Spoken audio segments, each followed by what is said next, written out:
জয় যিশু। প্রথম পাঠ প্রবক্তা জেরেমিয়ার গ্রন্থ, 2 অধ্যায়, 1 থেকে 3 পদ, 7 থেকে 8 পদ, 12 থেকে 13তম পদ। ভগবানের প্রতি ইসরায়েলের ঘৃণ্য অবিশ্বস্ততা। একদিন আমার প্রতি উচ্চারিত হল ভগবানের এই বাণী, তুমি যাও, জেরুসালেমকে শুনিয়ে এই কথা ঘোষণা করে এসো। স্বয়ং ভগবান এই কথা বলছেন। আমার এখনো মনে আছে আমার প্রতি তোমার যৌবনকালের সেই একান্ত অনুরাগের কথা, নববধূ সুলভ সেই ভালোবাসার কথা। কেমন করে তুমি তখন আমার পিছনে পিছনে এসেছিলে মরুভূমির মাঝখান দিয়ে, এমন দেশেরই মাঝখান দিয়ে যেখানের মাটিতে বোনা হয় না বীজ। সেদিন ইসরায়েল ছিল ভগবানের জন্যে স্বতন্ত্র করে রাখা সম্পদের মতো, ছিল তার ফসলের প্রথম অংশেরই মতো। তার কোনো কিছু মুখে দিত যারা অপরাধী বলে গণ্য হতো, তাদের ওপর নেমে আসত ঘোর অমঙ্গল। একথা শোনাচ্ছেন স্বয়ং ভগবান। আমি তো শেষে তোমাদের নিয়ে এলাম এক ফলবান দেশে, যাতে তোমরা সেখানকার ফলমূল, সেখানকার যা কিছু ভালো সবই ভোগ করতে পারো। এদিকে তোমরা কিন্তু সেখানে আসার পর কলুষিত করলে আমার সে দেশ, আমার আপন দেশকে করে তুললে একটা জঘন্যতার দেশ। তখন তো যাজকেরা এই প্রশ্ন একবারও তুলল না, কোথায় ভগবান? ঐশ্ব শিক্ষাবাণী রক্ষা করার দায়িত্ব ছিল যাদের হাতে, তারাই কিনা জানল না আমায়।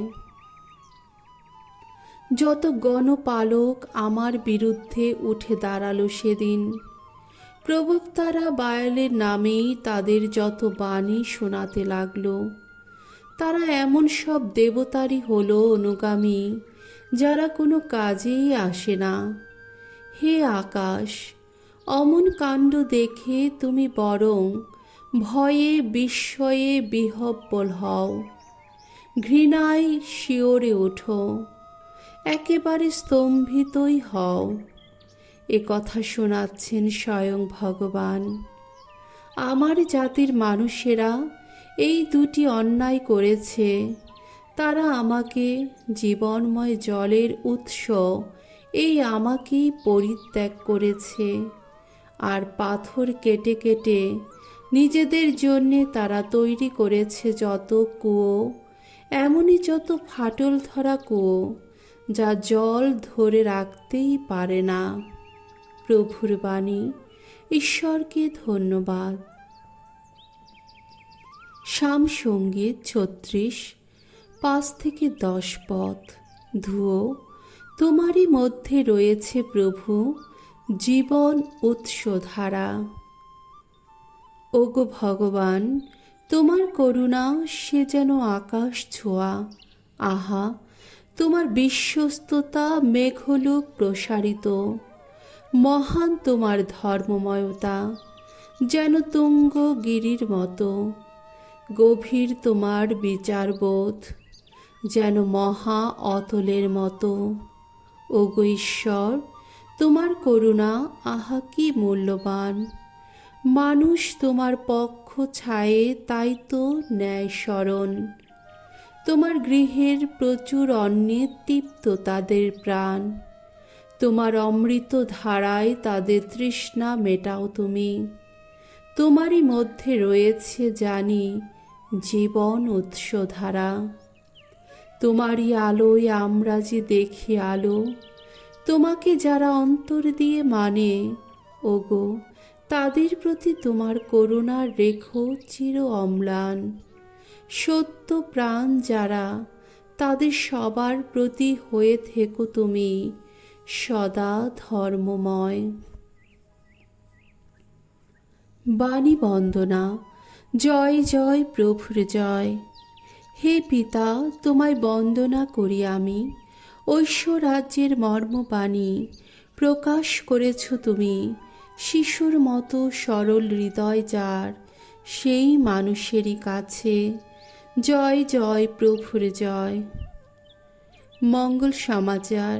মথিরচিত মঙ্গল সমাচার 13 অধ্যায় 10 থেকে 17তম পদ। স্বর্গরাজ্যের রহস্যময় সত্যের জ্ঞান যিশু শিষ্যদেরই দেওয়া আছে। একদিন শিষ্যেরা যিশুর কাছে এসে জিজ্ঞেস করলেন, লোকদের আপনি কেন উপমা কাহিনীর মধ্য দিয়েই উপদেশ দিয়ে থাকেন? উত্তরে তিনি বললেন, তার কারণ স্বর্গরাজ্যের রহস্যময় সত্যের জ্ঞান তোমাদের দেওয়া হয়েছে, কিন্তু ওদের তো দেওয়া হয়নি। আসলে যার কিছু আছে তাকে আরও বেশি দেওয়া হবে, তার সম্পদ উপচেয়ে পড়বে। আর যার কিছুই নেই, তার যেটুকু আছে তাও তার কাছ থেকে কেড়ে নেওয়াই হবে। সেই জন্যে আমি উপমা কাহিনীর মধ্য দিয়ে লোকদের উপদেশ দিয়ে থাকি।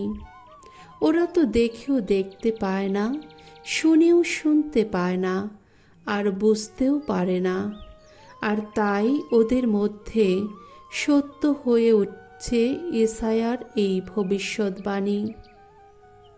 তোমরা কান পেতে শুনেও বুঝবে না, তাকিয়ে দেখেও দেখতে পাবে না, কারণ এই জাতির মানুষেরা অন্তরে স্থূল হয়ে গেছে, কানে খাটো হয়ে গেছে, চোখ বন্ধ করে বসে আছে তারা।